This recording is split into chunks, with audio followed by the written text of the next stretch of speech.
Baik, bismillahirrahmanirrahim. Assalamualaikum warahmatullahi taala wabarakatuh. Perkenalkan, nama saya Muhammad Fahmi Saldi, dengan NIM 2002011117176. Di sini saya selaku mahasiswa UIN Maliki Malang dengan jurusan Hukum Keluarga Islam yang akan mempresentasikan mengenai asas-asas hukum acara peradilan tata usaha negara. Langsung saja di sini saya akan membahas mengenai tentang pengertian.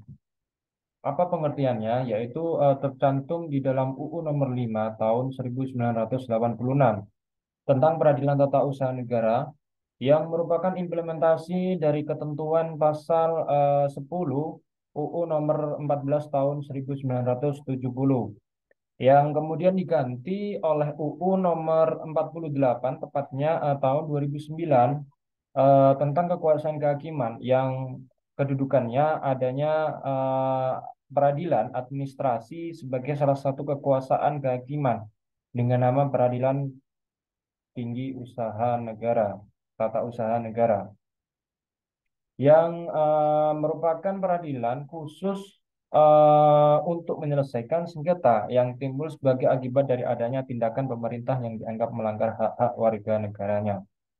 Jadi pada intinya dapat kita ambil secara garis besar ya, apa sih peradilan tata usaha negara? Itu merupakan suatu peradilan secara khusus yang pengimplementasiannya timbul akibat dari tindakan pemerintah yang dianggap melanggar hak dari masyarakat.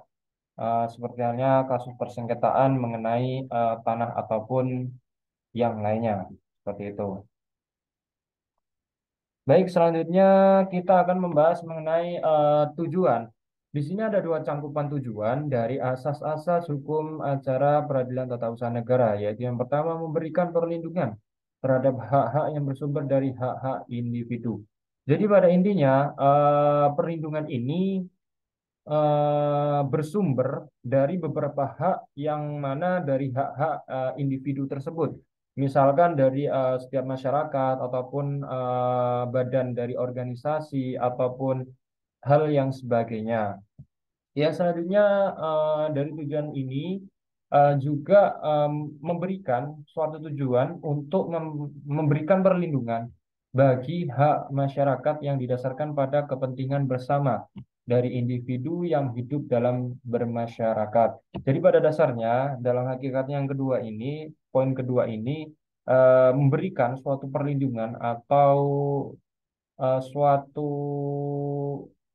penjagaan atau juga memberikan suatu safeting dalam memberikan hak dari masyarakat yang didasarkan atas kepentingan secara bersama dari individu yang hidup di sebuah masyarakat. Jadi harus saling melengkapi satu sama lainnya dan tidak menimbulkan beberapa konflik yang terjadi. Selanjutnya yaitu mengenai fungsi. Di sini ada dua cangkupan juga terkait fungsi. Yang pertama, sebagai suatu sarana dalam penyelesaian konflik yang timbul antara pemerintah atau badan atau pejabat tata usaha negara dengan rakyat atau orang yang mana atau juga badan hukum yang terlibat dalam perdata sebagai akibat dikeluarkannya putusan eh, tata usaha negara. Jadi di sini juga sebagai penyelaras pada dasarnya fungsinya itu penyelaras dari beberapa konflik atau masalah yang timbul antara pemerintah dengan masyarakat seperti itu. Yang kedua fungsinya yaitu suatu digunakan dalam permasalahan yang mana tindakan hukum dari badan atau pejabat tata usaha negara yang tidak lain berkaitan dengan kewenangan yang dimiliki, yang mana dirasa merugikan atau tidak memiliki hal yang baik bagi orang ataupun badan hukum tersebut. Langsung selanjutnya yaitu mengenai asas-asas. Di sini ada beberapa asas, cangkupannya ada 6 kategori asas. Di sini saya akan membahas satu persatu dulu. Yang mana pertama asas praduga atau rex mati. Dari asas resmatik ini dijelaskan bahwasanya suatu tindakan dari penguasa harus selalu dianggap sah atau resmatik selama belum dibuktikannya dan atau sampai adanya pembatalan. Jadi pada intinya ini ditekankan, dikhususkan atau lebih secara spesifik pada dasarnya untuk penguasa yang harus selalu dianggap sah dalam pembuktian seperti halnya mengenai saksi, terus alat bukti, dan juga apa saja yang bernaung di dalam alat bukti tersebut. Nanti mungkin kita akan bahas lebih lanjut di segmen atau slide selanjutnya. Selanjutnya yaitu asas pembuktian bebas. Di sini hakim berhak dalam menetapkan beban atau pembuktian. Di antaranya apa yang harus dibuktikan, terus siapa yang harus dibebani pembuktian, alat bukti mana saja yang digunakan dalam pembuktian, dan kekuatan pembuktian dari bukti yang telah diajukan. Karena kenapa? Yang terakhir ini sangat mendominasi dari asas pembuktian bebas karena kekuatan dari pembuktian itu menjadi tolak ukur atau menjadi titik terang dalam menyelesaikan kasus yang ada seperti itu. Selanjutnya dapat kita lihat yaitu mengenai asas keaktifan hakim. Di sini pada dasarnya keaktifan hakim sangat mendominasi karena sebab tugas hakim adalah menyeimbangkan atau menyelaraskan dari kedudukan para pihak yang tidak seimbang. Jadi antara pejabat ataupun di kalangan orang yang tinggi ataupun yang memiliki jabatan dengan orang masyarakat bawah yang mana agar tidak menjadi kesenjangan dalam hal mengenai keadilan ataupun keputusan yang sudah ditetapkan oleh peradilan baik dari keputusan hakim. Seperti itu. Nah, selanjutnya adanya asas putusan pengadilan yang memiliki kekuatan mengikat atau erga omnes yang mana putusan ini berisikan dari badan peradilan yang berlaku secara umum. Tidak hanya mengikat dari beberapa pihak yang bersengketa saja, tapi juga secara masyarakat umum. Jadi pada intinya dapat kita tarik kesimpulan dan kita resapi kalau adanya asas ini dari putusan pengadilan memiliki kekuatan mengikat, jadi putusan ini tidak hanya berlaku secara umum, tapi juga kepada pihak-pihak orang yang bersengketa yang pada dasarnya orang yang bersengketa dan juga masyarakat. Dampak atau hal yang diterima dari masyarakat sekitar secara konteks yang secara umum seperti itu. Selanjutnya yaitu asas self respect, yaitu menghormati suatu putusan peradilan administrasi atau eksekusi putusan, yang mana dapat kita ambil kesimpulan secara spesifiknya.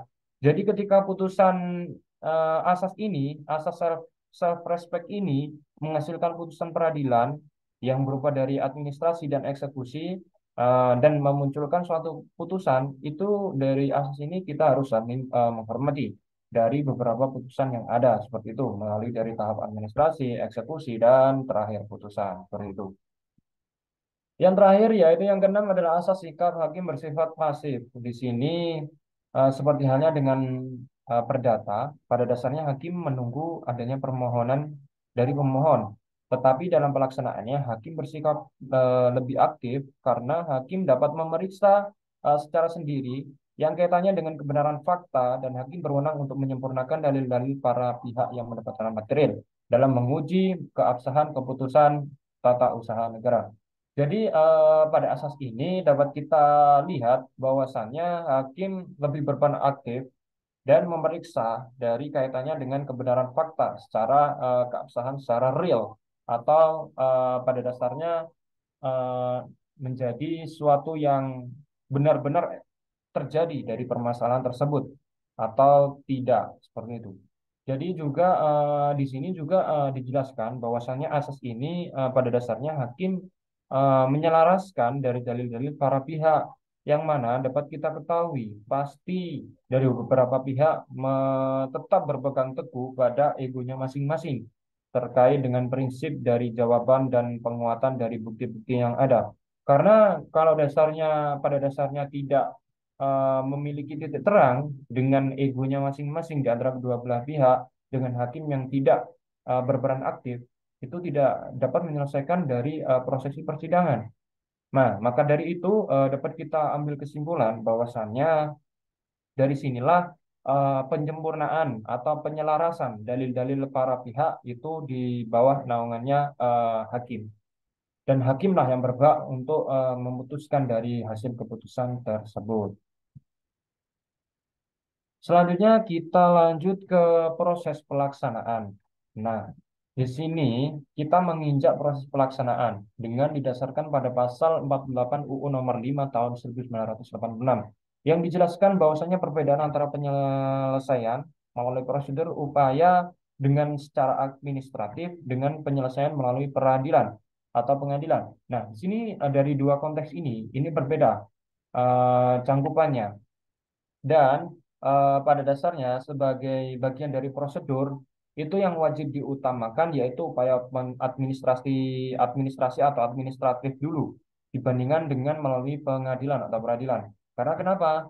Eh, Jika tidak melalui upaya administratif, tapi langsung melalui ke pengadilan, itu tidak secara sah atau mendapatkan hal yang secara legal dari prosesi persidangan dan itu tidak konkret. Jadi seperti itu. Nah, di sini akan saya jelaskan apa sih upaya administrasi dan apa sih upaya melalui pengadilan. Oke, langsung saja kita bahas di upaya administratif atau administrasi, yang mana pengadilan itu melakukan penilaian terhadap keabsahan atau kebenaran dari keputusan tata usaha negara yang disengketakan, baik dari sisi penerapan maupun kebijakan.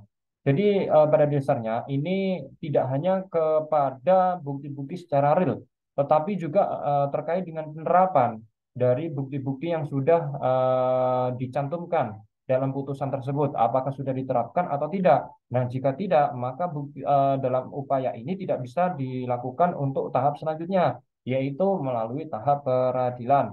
Nah, ini kita bahas selanjutnya, yaitu mengenai tahap peradilan ya.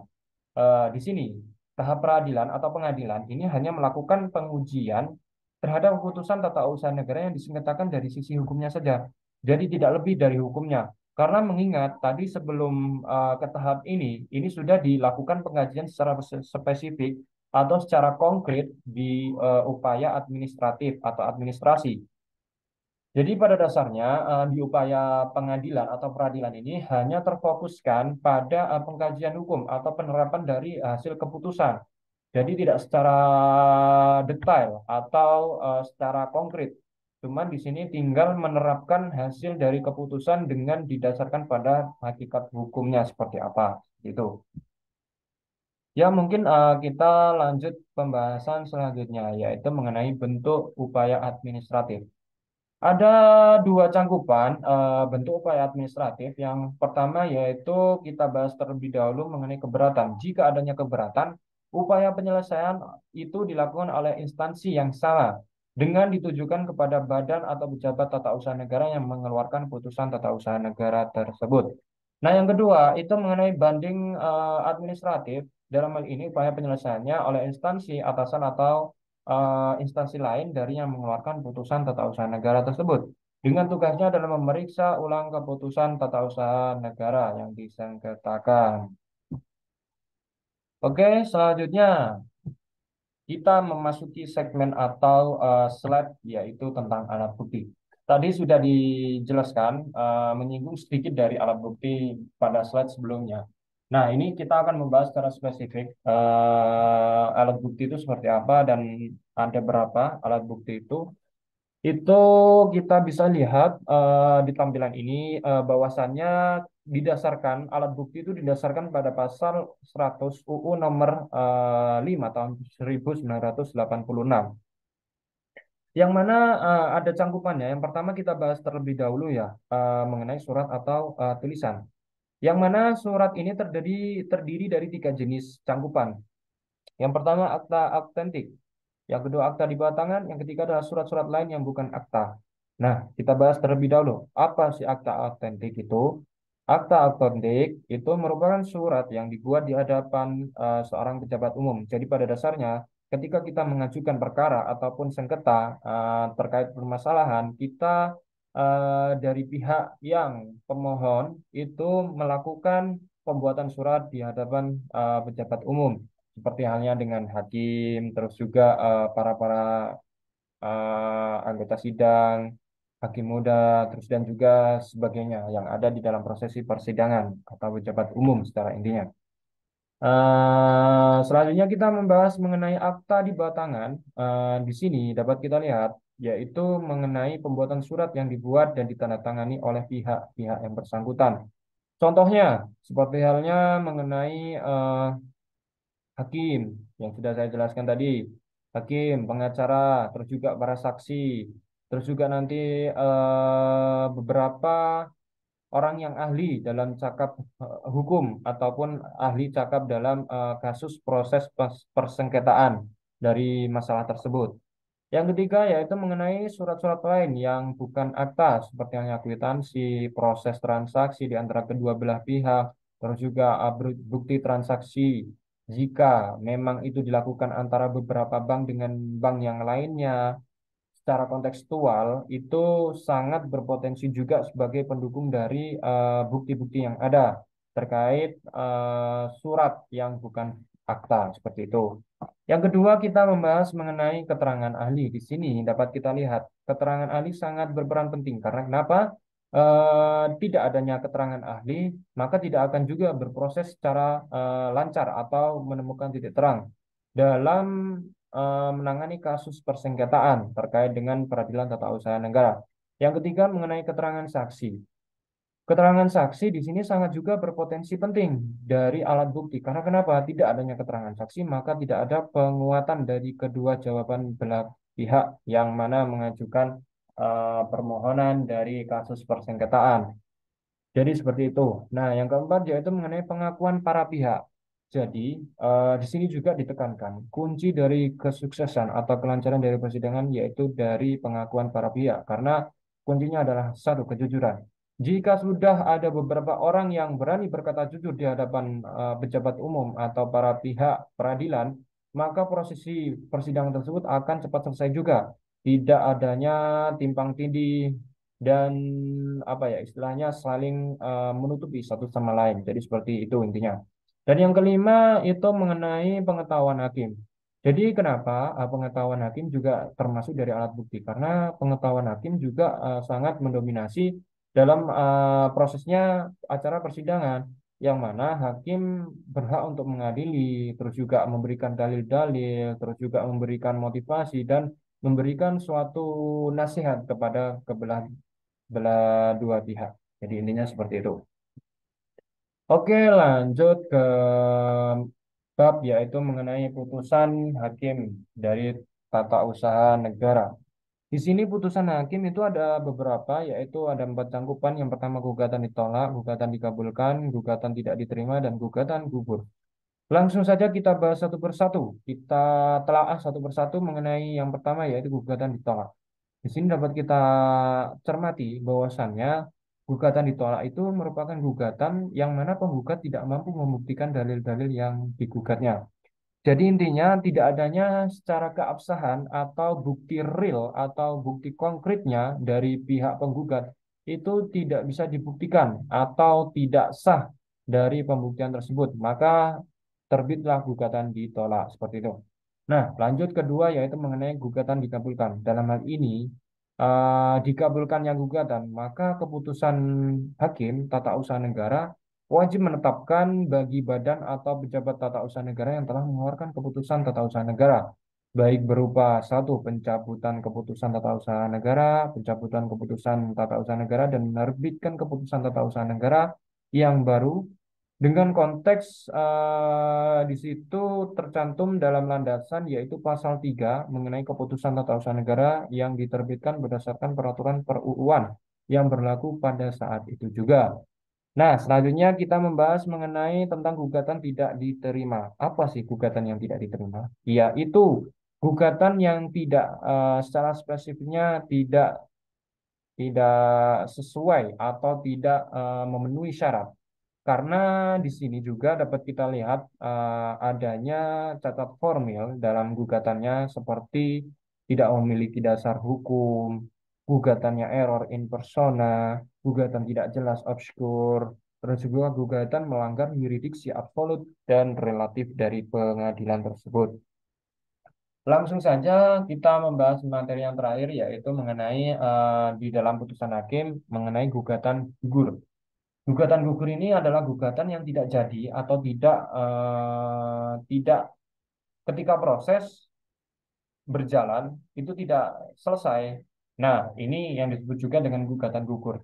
Atau secara spesifiknya dapat kita paparkan ya teman-teman, terkait gugatan gugur ini merupakan adanya suatu pihak atau para pihak atau kekuasaan kuasa hukum yang tidak hadir di suatu persidangan. Meskipun telah dipanggil secara patut atau perbaikan dalam gugatan yang diajukan oleh pihak penggugat yang mana telah melampaui tenggang waktu yang telah ditentukan atau sudah melewati masa kadaluarsanya dari pemanggilan gugatan tersebut. Jadi maka dari situlah gugatan gugur itu muncul dengan adanya putusan hakim dari tata usaha negara seperti itu. Oke, next lanjut yaitu mengenai upaya hukum. Dari beberapa asas yang sudah kita pelajari tadi mengenai asas reksmatik dan lain-lain sebagainya. Nah, kita yang terakhir ada mengenai pembahasan tentang upaya hukum. Jadi upaya hukum di dalam konteks ini dengan secara umumnya juga hampir sama terkait dengan perdata juga hampir sama. Karena kenapa? Di sini tidak jauh beda dengan konteks pembahasan hukum acara perdata yang mana ada beberapa hal cangkupannya, yaitu yang pertama mengenai verset atau perlawanan, terus yang kedua mengenai banding, yang ketiga mengenai kasasi, dan yang terakhir adalah mengenai peninjauan kembali. Jadi mungkin itu dari presentasi saya. Kurang lebihnya saya mohon maaf dan terima kasih kepada Bapak dosen yang telah memberikan kesempatan saya untuk menambah nilai tepatnya dalam sistem pembelajaran mata kuliah acara peradilan tata usaha negara lebih tepatnya atau HAPTUN lebih disingkatnya seperti itu oleh mahasiswa UIN Malang sendiri. Nah, di sini saya mengucapkan sekali lagi terima kasih dan mohon maaf yang sebesar-besarnya. Sekian mungkin dari saya. Wabillahi taufiq wal hidayah. Wassalamualaikum warahmatullahi wabarakatuh.